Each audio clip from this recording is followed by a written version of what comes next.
Sure, thank you.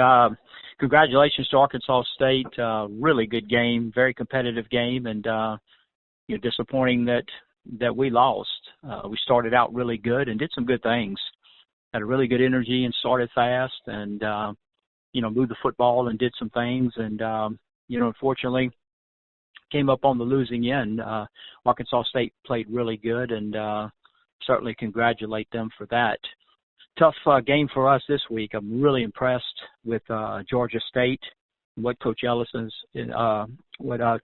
his staff have done, and it starts with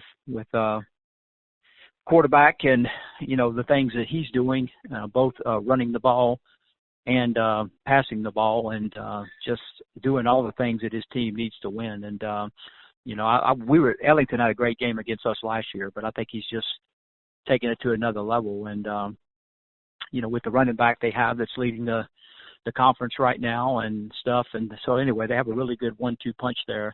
Defensively, really, really solid, rally to the football, keep everything in front of them, and just play good team defense. So look, they're off to a 6-2 start, and the teams they've beaten is really, really impressive. So we know it's going to be another tough game. Seems like I say that every week, but it'll be a really tough game, but we're excited to play at home. All right, thank you, Coach. Our first questions come from Whitney Hayworth. Whitney, please go ahead.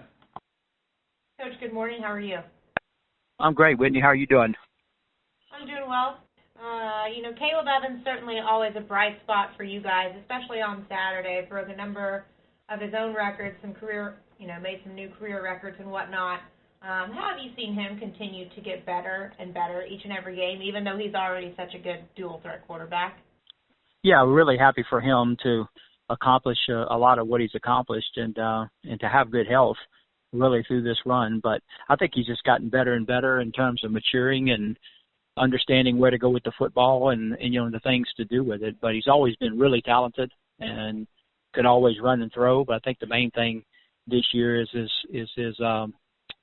decision making. But the thing about Caleb too that goes unnoticed sometimes, he's a great competitor, and loves to play, loves to compete, and tough kid, and he's just done a lot of really good things for us here.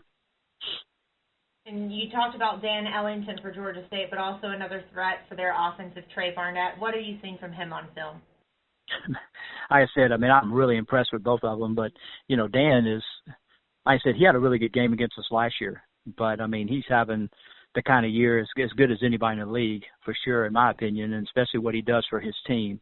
And, when he just makes the plays that need to be made, really good in the RPO game, really good in the zone read game, and then he takes drives and extends them with his ability to run and to get out of the pocket and throw down the field. And, so that's really tough. Barnett, the offensive line is doing a really good job too, but, Barnett runs really hard and hits the hole running full speed, and it seems like every game there, especially in the second half, he hits one or two of them for big plays. So no doubt tough task to try to defend these guys. And when you look at Georgia State's defense, what's probably the number one thing that you consider a threat or you're most concerned about? I love the way they rallied the ball. I think that's a big thing they do, and it certainly appears to us, it appeared last year. They want to keep it in front of them. So the thing that you have to do against them is you have to be patient and you have to drive the ball down the field, because they're not going to give up. You very, very rarely, and I've watched every game, see people wide open or people get behind their defense or anything like that. And but they do a nice job of keeping everything in front of them and rallying to the ball.